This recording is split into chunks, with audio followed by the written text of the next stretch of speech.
Queridos, olha só, o nosso Deus, ele é aquele que é especialista em pegar o final e fazer virar começo, sabe?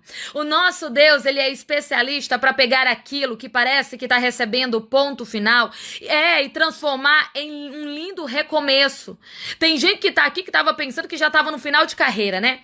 Tem gente que tá aqui que já tava pensando que a tua história, que a tua vida estava findando, não é? E Deus tá dizendo assim, estou só começando, tô pegando essa história, tô pegando a tua vida, tô pegando a tua caminhada e tô fazendo tudo novo de novo, tá entendendo?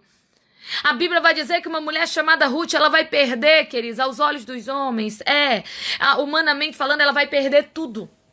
A Bíblia diz que ela vai perder tudo. Não lhe restava nada, mas sabe o que é que havia sobrado no coração dela? A fé. Deixa eu te falar aqui uma coisa. Às vezes as perdas são tantas que a gente pensa que não tem mais nada, né? Mas a gente ainda tem fé lá dentro do coração. Às vezes as perdas são tantas que a gente pensa que não ficou nada, né? Pra gente poder usar nenhuma ferramenta pra gente conseguir se reestruturar, se reedificar. Não é dessa forma? Aí Deus te trouxe aqui pra dizer assim, ei, eu vou usar aquilo que sobrou. Eu vou usar aquilo que você tem. E talvez você tá dizendo, mas Natália, eu não tenho nada. Você tem sim, porque você está aqui. Olha só, você está aqui, só em você estar aqui, pode ter certeza de uma coisa, você não estaria aqui agora se não fosse pela fé. Você não estaria me ouvindo agora se não fosse pela fé.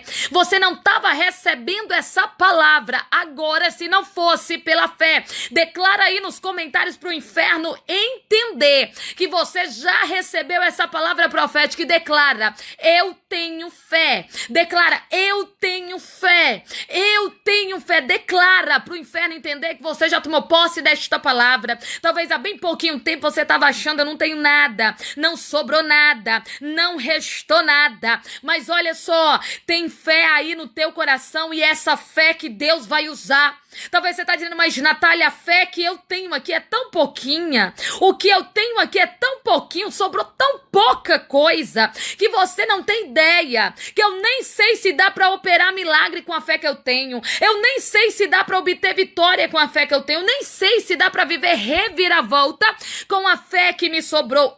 Pois deixa eu te contar aqui uma coisa. A Bíblia diz que se nós tivermos fé, olha só, do tamanho de um grão de mostarda, todavia nós conseguiríamos mover montanhas. E você sabe qual é o tamanho de um grão de mostarda?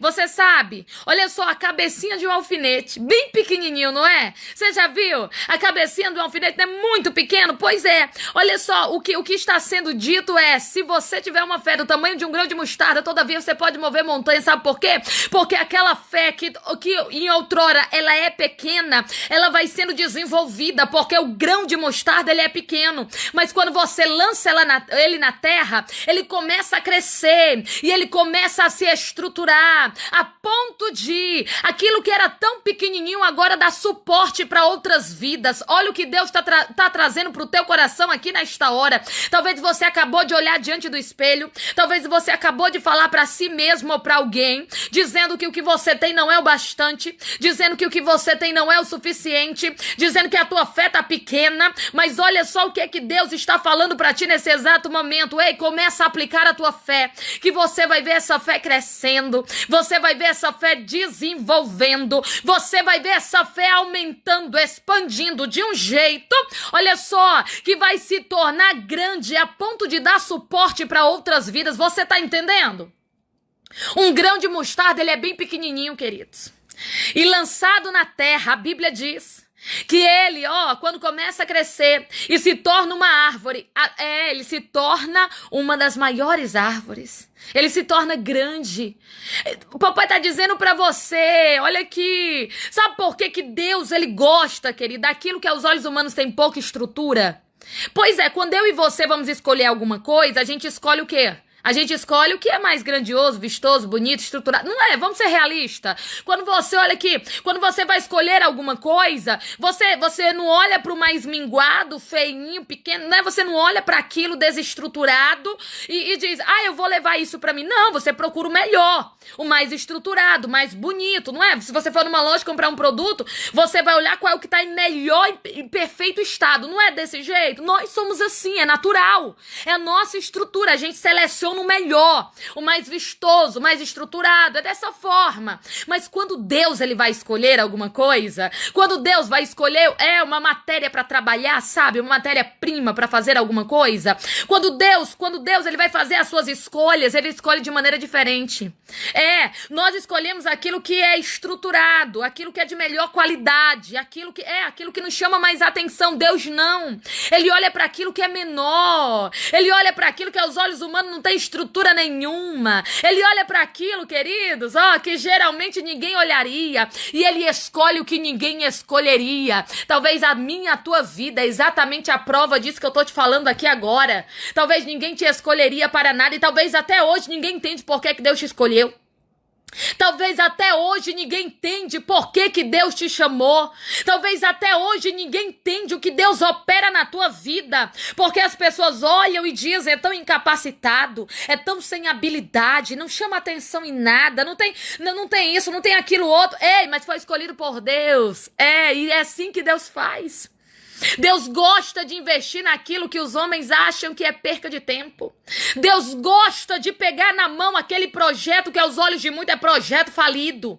Deus gosta de escolher o menor dentro da casa. Você lembra? Você lembra quando Deus mandou o seu profeta ir até a casa de Jessé para escolher o novo rei de Israel? A Bíblia diz que os grandes já estavam lá, né?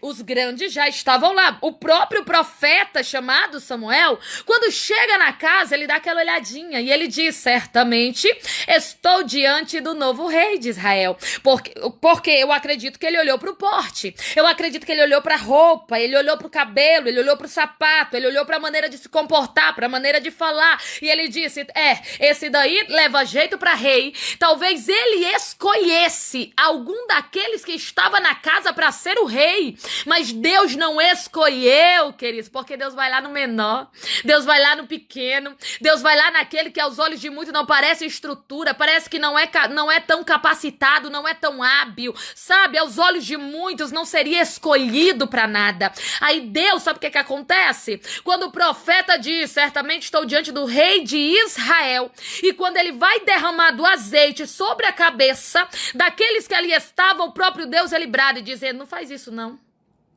Derrama azeite aí não, porque eu não o escolhi. Tu vê o que tá por fora, Samuel, eu ainda vejo o que tá por dentro. Tu vê o externo, eu ainda contemplo o interno. Sou eu que escolho, e eu escolho do meu jeito, e a este eu não tenho escolhido. A Bíblia diz que Deus não escolheu nenhum que estava lá.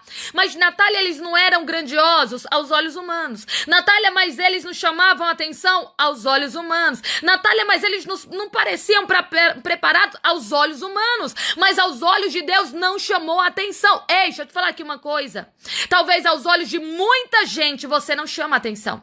Talvez aos olhos de muita gente, olha só, talvez aos olhos de muita gente você não seria escolhido. Talvez aos olhos de muita gente não seria você. Mas Deus está dizendo para você que Ele escolhe do jeito dele. Ele escolhe ao modo dele. Ele escolhe da maneira dele. Tem gente que quando olha para você só coloca defeito, não é?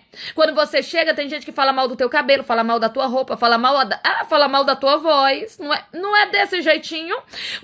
Fala mal da tua voz, fala mal do jeito que você olha, fala mal do jeito que você anda, fala mal daquilo que você faz, não é dessa forma? Tem gente que quando olha pra você só critica, só aponta, só julga, jamais te escolheria e até hoje não entende porque Deus te escolheu. Mas sabe por que você tá aqui? Porque Deus te trouxe pra bradar o teu coração dizendo, porque quem te escolheu fui eu, diz o Senhor. Declara aí nos comentários, eu sou escolhido por Deus.